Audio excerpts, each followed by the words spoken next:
Bonjour, Dr. Paul. Pourrais-tu nous parler de l'outil de dépistage de la COVID-19 pour les enfants qui fréquentent les écoles et les services de garde d'enfants? Quels sont les changements qui viennent d'être apportés?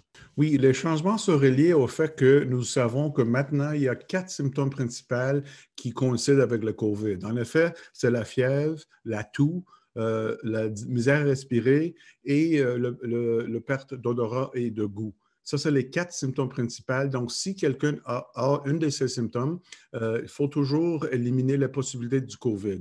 Donc, à ce moment-là, les enfants qui présentent un de ces 4 symptômes-là devront rester à la maison et être évalués pour COVID, soit une évaluation médicale ou un test. On a maintenant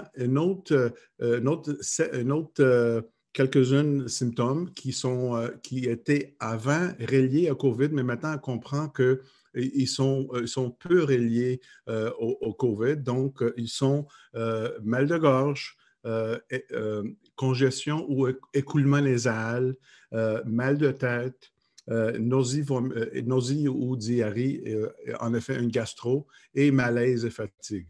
Donc, si un enfant actuellement présente avec un de ces symptômes, ce n'est pas nécessaire de se faire tester. En effet, l'enfant devrait rester à la maison pour au moins 24 heures et pourrait retourner à l'école une fois que le symptôme s'améliore.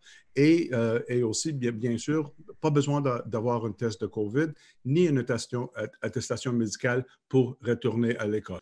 Par contre, si vous avez deux de ces symptômes ensemble, à ce moment-là, on va considérer peut-être que l'enfant pourrait avoir du COVID. Donc, à ce moment-là, oui, l'enfant devrait rester à la maison et être évalué pour COVID. Merci. Dr. Paul, est-ce que vous prévoyez que les changements vont avoir un impact au niveau des enfants et des écoles?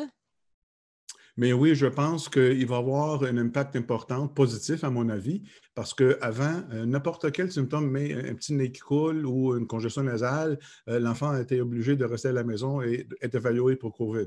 Avec le nouvel protocole, avec ces symptômes-là, les enfants simplement n'auront pas besoin d'avoir des tests qui ne sont pas nécessaires ni avoir une attestation médicale. Donc, je pense que ça va être beaucoup mieux pour les parents et pour les enfants, bien sûr.